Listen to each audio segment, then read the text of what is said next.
Well, I like the one of you and the lady walking down. Tell me who the lady with you was.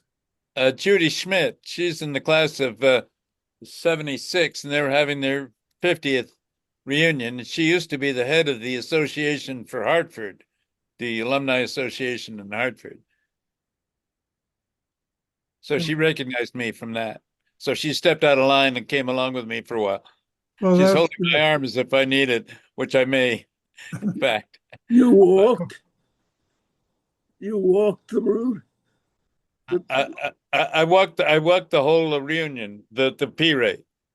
oh, I've sat in the cart the whole route I with my. have done that a couple of years, but last year I was able to walk, and this year too. Well, I could have walked, but I was there with my daughter who wanted to see it. My wife didn't, and a driver, and that was it. They drove us. She drove us around, and he was very enthusiastic. They put 1958 on the front of the golf cart, and he kept shouting 1958, 19, as we went down. I mean, you would have surely seen us because we were there, but it was it was it was fun.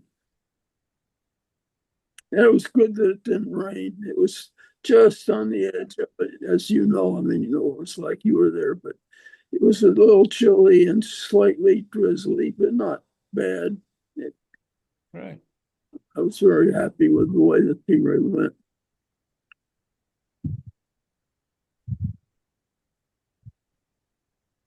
Oh, there's Jerry Porter. Hello, Jerry. Hello, how are you? Hello, Dave Irving. Greetings, Jack and friends. Dave?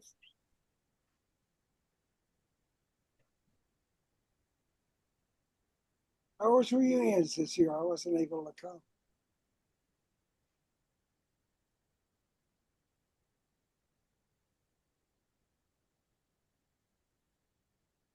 Yeah, I have my balance. I can't. It's hard for me to walk now without falling over. You know, I'm sort of the same way because I fell and broke my hip last January. Well, Get a cane. Get a cane. I have a cane. That's what you need. And get to use it. That's well, what the I do. problem is Use it. the cane doesn't help you much if you fall backwards. The you know No, no, the one I disagree. If I start to lurch backwards, I put the cane behind me and steady myself. So, The two hiking sticks that I used to go to the top of Mount Princeton 25 years ago, I still use the two hiking sticks. The only uh, problem with them is everyone who sees you says, "Where is the ski slope?" And you have to laugh and say how funny that this has only been the 600th time someone has said something like that. But the two sticks, I think, are helpful. yeah. So Howard Zeff, do you have a cure for loss of balance in old age other than lowering your blood pressure medicine or Well, carry a cane myself. Hmm. I don't use it so much except if I have to stand still and talk to somebody, oh or yeah, I hate that. or if I have to go up a curb or something like that. I, I, this loss of balance is a very common thing in elderly people. I don't know whether it's circulatory or vascular, but I certainly have it.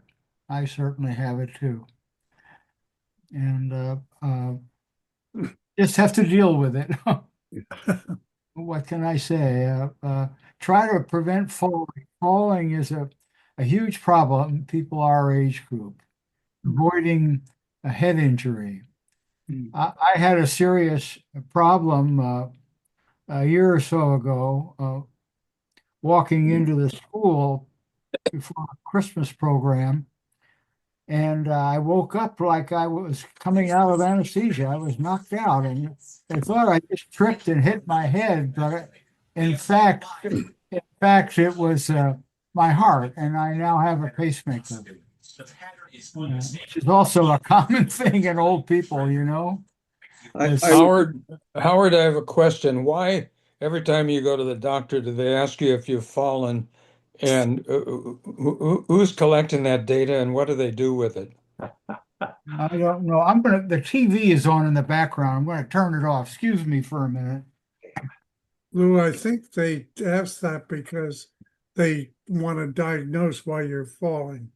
That's the idea is that falling is the leading cause of death in the elderly or something like Very that. common. I've lost friends that way. Who died after a fall in our class was he was an attorney. I forget his name in New Brunswick, New Jersey. He was in our class and he had a fall, had bleeding. The big thing is if you have a bleeding into your brain, that's usually the end if you hit your head from the head trauma. I was lucky with my passing out that I didn't have that. I unfortunately didn't have a cerebral bleeding with it and saved my life. Now I have a pacemaker and before they actually inserted the pacemaker, they made sure that it wasn't a rapid cardiac rhythm problem that I had by by trying to stimulate ventricular tachycardia, a fast rhythm, and they were unable to do that. I had very good electrophysiology people here. I'm in Cleveland area now. I'm living near my son, and this was all happening at the Cleveland Clinic. So I feel lucky in that way. I know the person in our class also that had a pacemaker and died soon afterwards. He was at the Cleveland at the government school at Harvard. What was his name again now? Not Joe Nye. Or not. Joe Nye, and he had a pacemaker, and a year later he was dead. So whether they ruled out ventricular tachycardia or not, where he had it inserted, I don't know. But you have to be certain there are different causes. But common things common in elderly people is the sinus node, which is the pacemaker, the normal pacemaker of the heart, starts to wear out, frankly. Your heart gets slower. And if it wears out and stops, you're in trouble, and I that's what I think happened to me. I don't know. But anyhow, I have a pacemaker now.